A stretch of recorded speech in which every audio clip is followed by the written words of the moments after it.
же ак болсоңор ошол ак болууңар менен, кара болсоңор кара болууңар менен сыймыктанып бири-бириңерди кемситпегиле, силердин Аллахтын астында кымбат болгонуңар такыбалыңар менен деп айтты да.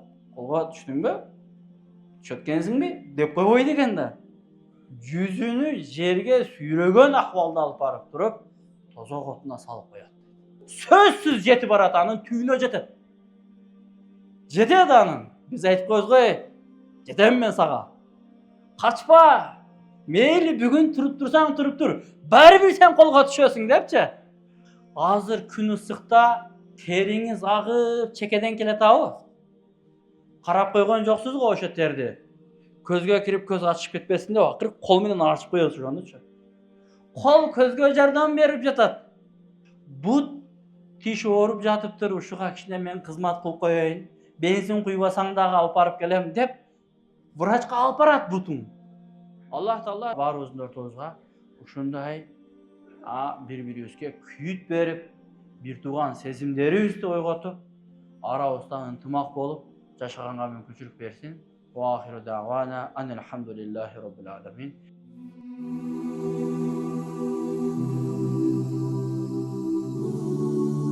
Assalamu alaikum урматтуу жамаат. Аллах Таала келген кадамыңыздарды бекем кылган болсун. Алла Кур'ан-ы Керимде биринчи кайрылыш пайгамбарыбызга болгондон кийин эми пайгамбарыбыз жер бетинде өтө бир кыска мөөнөттө туруп дүйнөдөн өткөн. Ошол кайрылуу пайгамбарыбыздан кийин жалпы адам затына болуп кала берет. Ал кайрылууда Аллах Таала не деди? Вахфиз жанахака лил муъминин. Сен рахмат канатыңды момундарга жайганың. Момундарга жумшак болгонуң. Аларга жакшы мамиле. Мусулмандын иззатын мусулманга жакшы мамиле кылууга пайгамбарыбызга өкүм берди. Адам затынын эң асылы, адам затынын эң жакшысы ааламдарга рахмат болуп түшкөн Мухаммад алейхиссаламга ошол нерсени өкүм берип аткандан кийин эми сиз менен биз канчалык деңгээлде бул өкүмгө баш ийиш керекпиз? Дагы бир аятта Аллах Таала мындайча айтат: Я юханнас, адам балдары. Жалпы адам затына кайрылуу. Адам балдары, инна халакнакум мин закарин ва унса. Мен силерди bir erkek bir ayaldan жаратканмын. Bir erkek bir ayaldan бардык жер бети тараган. Ал бою узун, кыска, ак, кара айырмасы жок. Bir erkek bir ayaldan тарады, баары. Анан аяттын уландысында улап не дейт? وَجَعَلْنَاكُمْ شُعُوبًا وَقَبَائِلَ لِتَعَارَفُوا. Жана мен силерди уруу кылып, тейит кылып койгонмун. Неге десе, литаарафу, бири-бириңерди тааныш үчүн. Уруулардан, тейиттерден болуп калыштык. Бул бөлүнүш үчүн эмес, балким бири-бирибизди тааныш үчүн. Себеп Абдулланы тааныйсыңбы деп айтса бирөө. Кайсы Абдулла? Толтур Абдулла болуп, аны таанып барыш кыйын болот эле. Ошон үчүн уруулардан уруусун айтып, "О, баланча уруудун Абдулласын тааныйсыңбы?" Тааныйм аны" деп жеңилирээк тааныш үчүн сиз менен бизди уруу кылып койгон. Анан уруу баланча урууданмын, бул урууданмын, мен арабтарданмын же буларданмын деп сыймыктанып кетпештик үчүн аяттын ууландысын мындайча айтат. Инна акрамакум индаллахи аткакум. Силер урууңар менен же ак болсоңор ошол ак болууңар менен, кара болсоңор кара болууңар менен сыймыктанып бири-бириңерди кемситпегиле, силердин Аллахтын астында кымбат болгонуңар такыбалыңар менен деп айтты да. Аткакум. Ким көбүрөөк Аллахтан корккон болсо, мына ошол Аллахтын астында эң кымбатыраак болот деп. Анан дагы бир нерсени түшүнүп алыш керекпиз. Аяттын башында айткандай эле, Biz adam ata, o ene barыбыз ошодон тарагандан кийин bir ata, bir enенин балдары. Кийин эле өтө көбөйүп кеткендиктен ошол bir тууган экенибизди унутуп калдык. Hadislerдің mazmununda da айтышат, келет риваяттарда, адам өз жер бетинде эки нерсенин себебинен bir тууган болот. Биринчиси ата эненин себебинен, bir ата, bir энеден пайда болгон себептен бул bir тууган болду. Эми экинчи кайсы нерседен bir тууган болот десе, экинчи bir тууган болгондугу bir туугандар kalima la ilahe illallah'tun aslına çoğulup жалпы адамзат musulman bir тууган болот. Al muslimu ahul muslim. Peygamberimiz aytты, musulman bul musulmandын bir тууганы. Al muslimuna kal bunyan. Bular bir kuruluş siyaqtı, bir imarat siyaqtı. Yaşuddu ba'duhum ba'da. Alar bir-birini karmap bekemdep turat. Demek bir tуугандар, siz менен biz эки нерсенин себебинен bir тууган болдук. Бүгүнкү күнү биринчи себептен bir тууган болгондор bir туугандык баркын бир аз билип жатат, аны дагы жогорку деңгээлде эмес. Биринчи себептен дегенде ата эненин себебинен bir тууган болгондор bir тууганым деп ошон үчүн бир аз күйөт. Açka kalıp kalsa tamak berip koyuşu mümkün. Үйü жок болсо үйүнүн bir жак четин бошотуп бериши мүмкүн.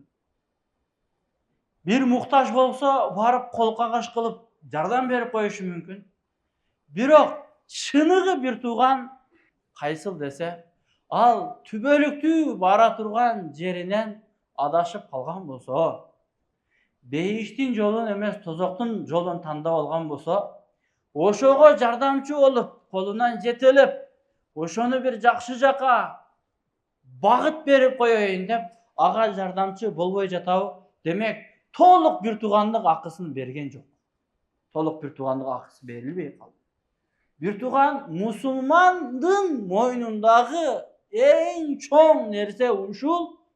Ал экинчи bir тууганына өзүнүн жаратуучусун таанытып, тааныштырып, айтып деп түшүндүрүп, biz кайсыл жактан пайда болуп, кантип келип калганбыз бул дүйнөгө?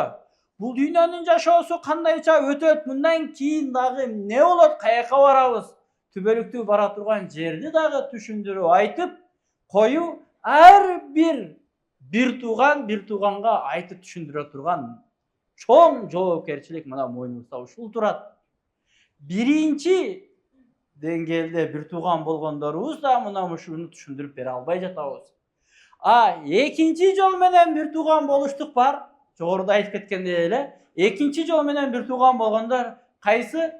La ilahe illallah Muhammedur Resulullah kelimesini aytkan her bir adam bir-biri менен bir тууган болду эле. Ушулар bir-birибизди bir тууганбыз деп ойлоп да койбой калдык. Бул болбосо ата эне менен bir тууган болгондукту дагы толук билбей жатсак, экинчи калиманын себебинен bir тууган болгон, аны bir тууган деп эсептебей калбадык.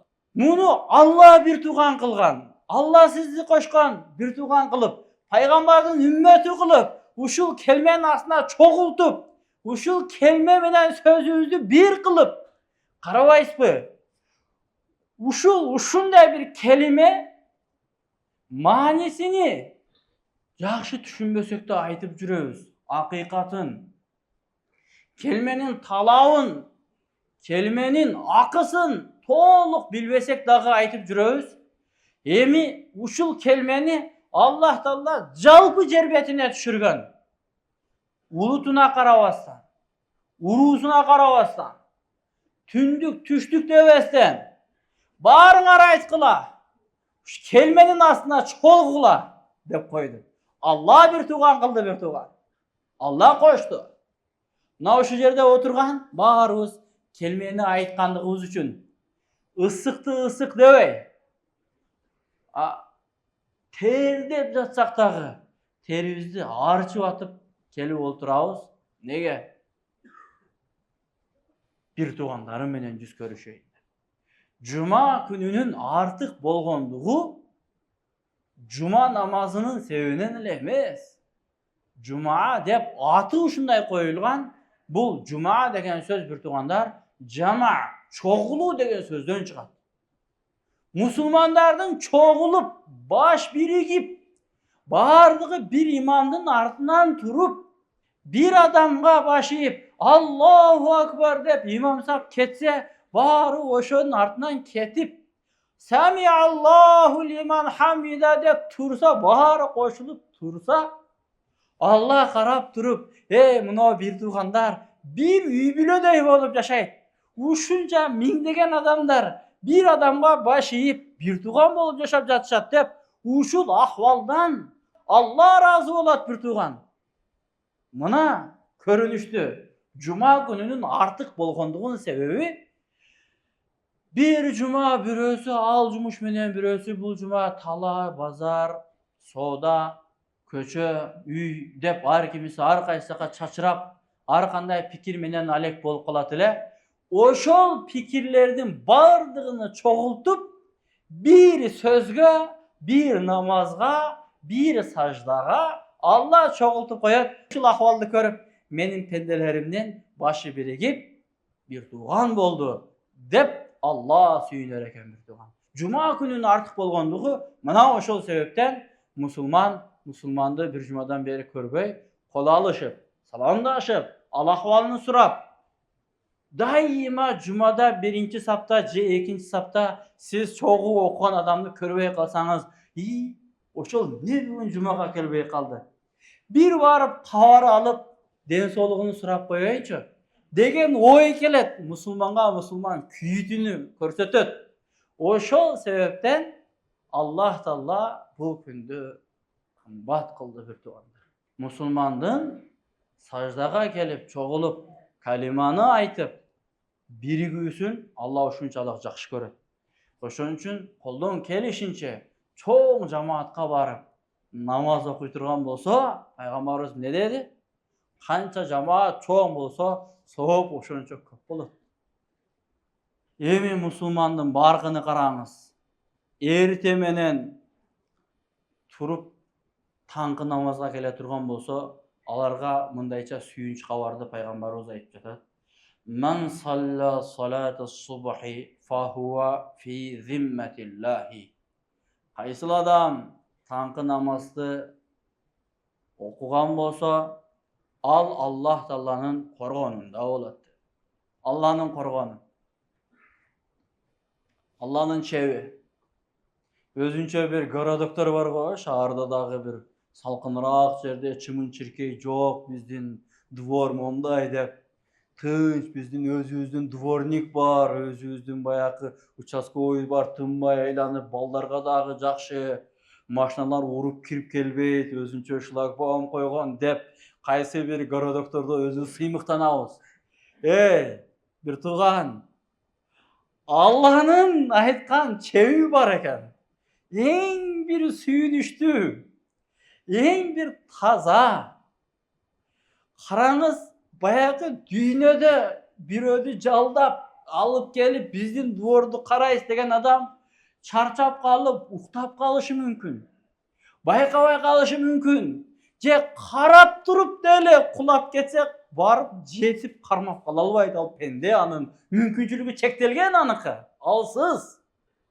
Алла айтып атат, пайгамбарыбыз айтып атат, кайсыл адам таңкы намазды окуп койгон болсо, таңкы намазды Алланын коргоосунда болот. Алланын чебинде болот.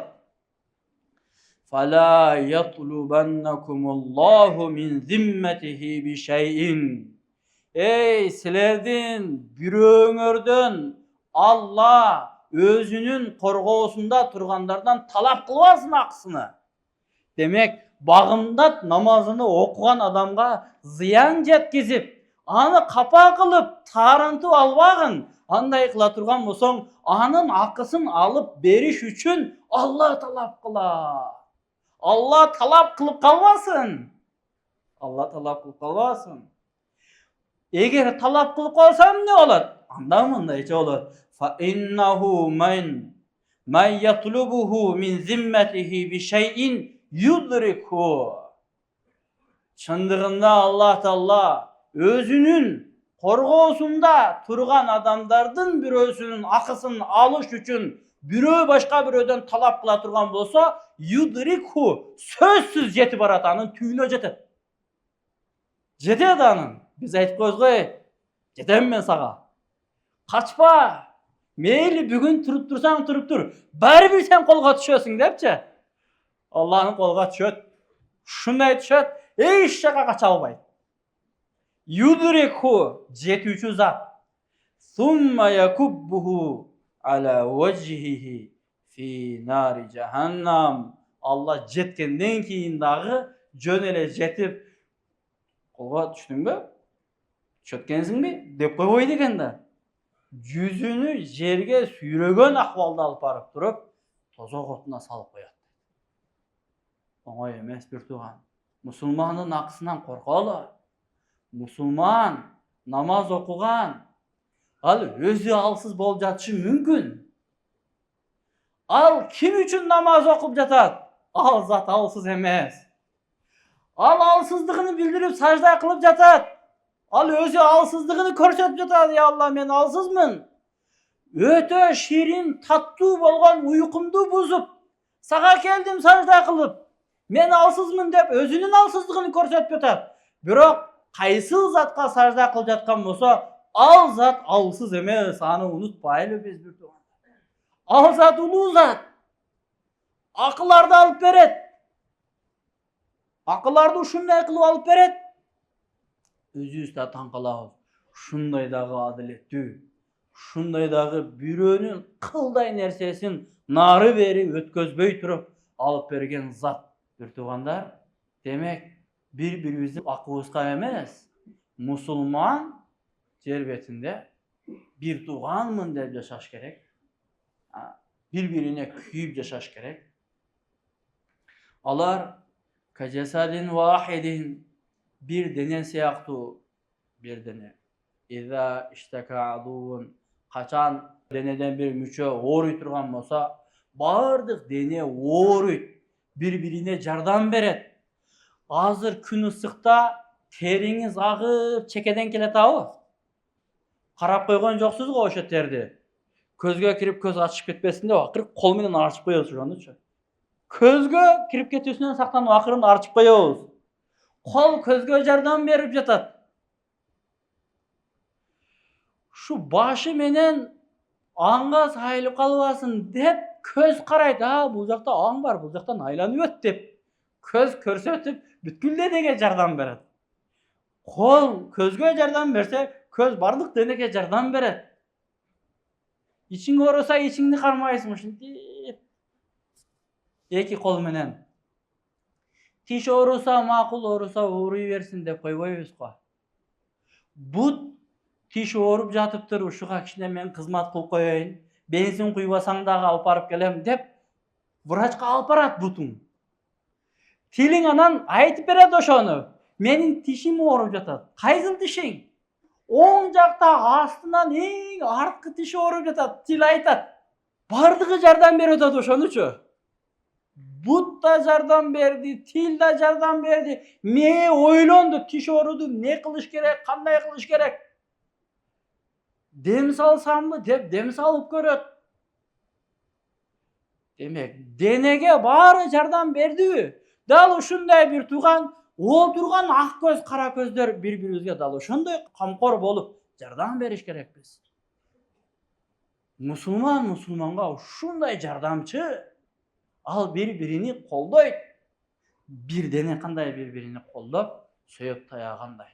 Allah Taala barybızın ortabızga uşunday bir-birimizge küýüt berip, bir tugan sezimleribizdi oýgotup, arabızda ынтымак bolup jaşaganга mümkinçilik bersin. Wa ahiru da'wana anil hamdulillahi rabbil alamin.